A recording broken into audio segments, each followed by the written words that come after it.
Kali ini saya akan membahas lebih spesifik lagi mengenai bakteri anaerob. Video kemarin sudah kita bahas mengenai bakteri aerob, bagaimana dan bagaimana. Nah, sekarang kita akan lebih spesifik lagi, lebih dalam lagi mengenai bakteri anaerob. Namun sebelumnya tolong beri like dan subscribe.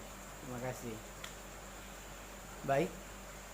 Bakteri anaerob ya, itu adalah bakteri yang hidupnya tidak membutuhkan oksigen. Jadi Anda boleh melihat tank Anda, apakah dalam sistem Anda ada tempat ya, yaitu bakteri atau daerah yang sama sekali tidak ada lagi oksigennya. Coba Anda perhatikan di sistem filter Anda, jika itu ada berarti dalam ekosistem yang Anda buat sudah berhasil satu siklus nitrogen ya. Jadi ada tempat hidup bakteri aerob dan anaerob.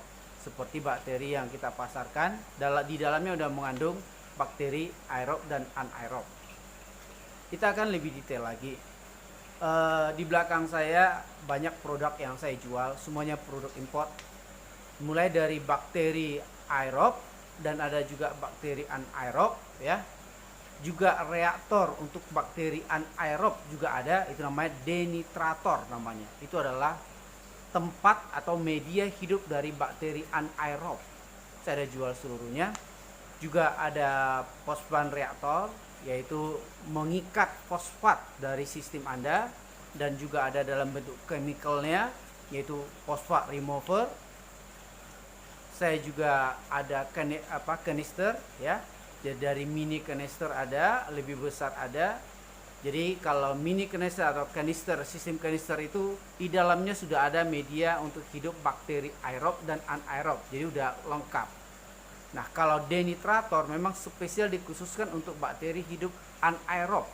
Jadi di dalam reaktor ini, denitrator ini, itu sudah hidup bakteri anaerob. Nah, kita juga ada produk bakterinya, yaitu khusus bakteri anaerob. Bakteri anaerob ini sangat banyak, seperti bakteri Bacillus, bakteri Prococcus, dan bakteri Pseudomonas ya. Itu jenis-jenis bakteri yang anaerob.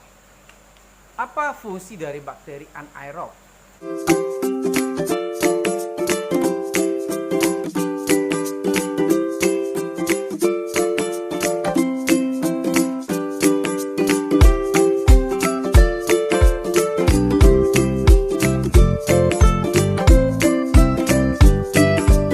Nah, seperti kita katakan, bakteri anaerob ini akan melanjutkan siklus yang terjadi tadi ya.